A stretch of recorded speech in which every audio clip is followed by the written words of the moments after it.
Museums and zoos. Yes, zoos. Do you catch this one? That was in the utterly insane executive order Trump signed yesterday. The thought police are out in full force now, and I've got multiple examples to show you. It seems like Trump has realized that his executive orders are incredibly unpopular. As now he's signing these behind closed doors, you may not have noticed that he signed an executive order that sends the vice president after the woke zoos. Zoos and museums, as the Trump administration vows to uproot the race-driven, divisive, corrosive ideology. Something the rest of us just know as the truth. Here's Chris Hayes on MSNBC breaking some of this down. If there is an organizing principle of MAGA governance, is that they do not like anything they cannot control. And that is the opposite of a free society. To them, you will obey or you will be hunted.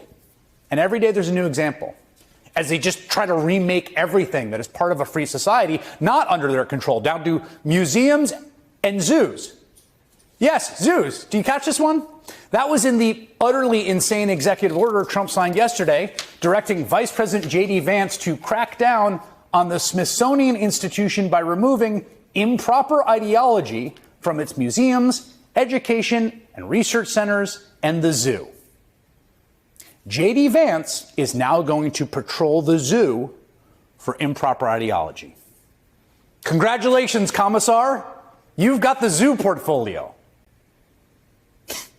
Yeah, it's absurd and it's un-American. And I don't think most people like this. In fact, if you look at the polling and you look at the protests right now and you look at the town halls, Americans are waking up to that. They don't like it. While we were all distracted with Signalgate, Trump made maybe one of his most fascist moves ever. I don't think I'm being hyperbolic when I say this executive order is Trump's attempt to rewrite history. They're trying to claim that after 2020, when the Confederate statues were coming down harder than Elon after a ketamine bender, that anti-American history was injected into these institutions. And now they're somehow undoing that. But in reality, what that means is going through and removing references to women, people of color, and trans people who have been a part of American history since the beginning. I'll read just a little section of this executive order so you can see how batshit bonkers it is. First off, this executive order is called Restoring Truth and Sanity to American History, which is hilarious because it's insanely untrue. Once widely respected as a symbol of American excellence and a global icon of cultural achievement, the Smithsonian Institution has, in recent years, come under the influence of a divisive, race-centered ideology. I just have to reiterate again that with these conservatives, every accusation is a confession. This shift has promoted narratives that portray American and Western values as inherently harmful and oppressive.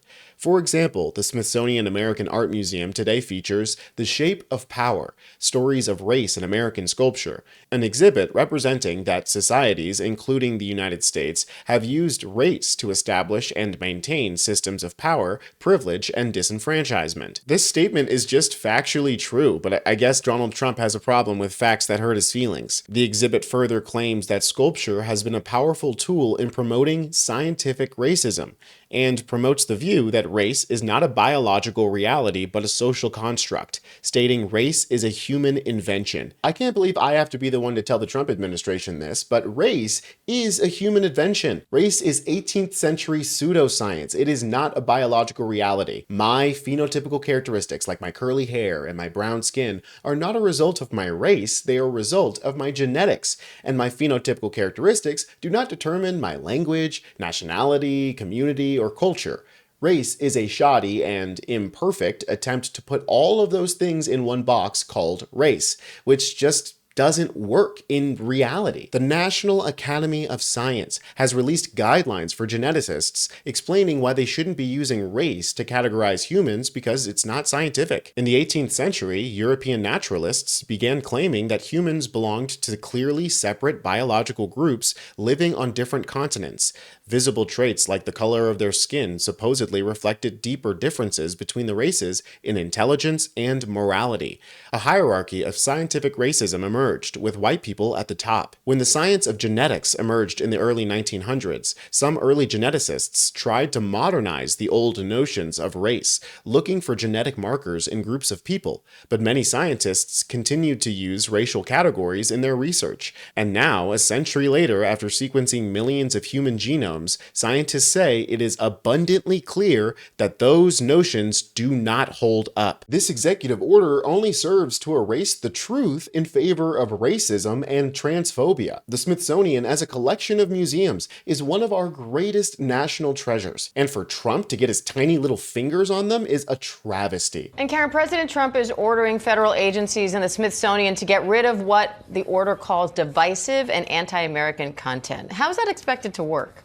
Yeah, this was a big executive order yesterday, signed by the president. Notably, it was behind closed doors, no chance to ask him questions about this. But this is targeting the Smithsonian Institute, those museums that are, of course, very famous here in Washington, D.C. 21 museums, 14 education and research centers, and the National Zoo. But specifically where this could have an impact is a reversal or a reinstatement of things that were changed after the killing of George Floyd back in 2020. There were a lot of monuments and statues that were taken down in the backlash after that death. And now you could potentially see some of those reinstated, renamed, put back in place. There are also a couple other things in terms of they're looking at the removal of historical context of race and gender across the federal government. And specifically in this executive order, it also prohibits transgender women from being mentioned or included in the upcoming American Women's History Museum here in Washington. It pisses me off to no end that the mainstream media is going along with Trump's narrative here that they're just trying to restore what was removed in 2020 when that is not true at all. They just tack on the real reason at the end there, which is just to completely remove trans people from the public.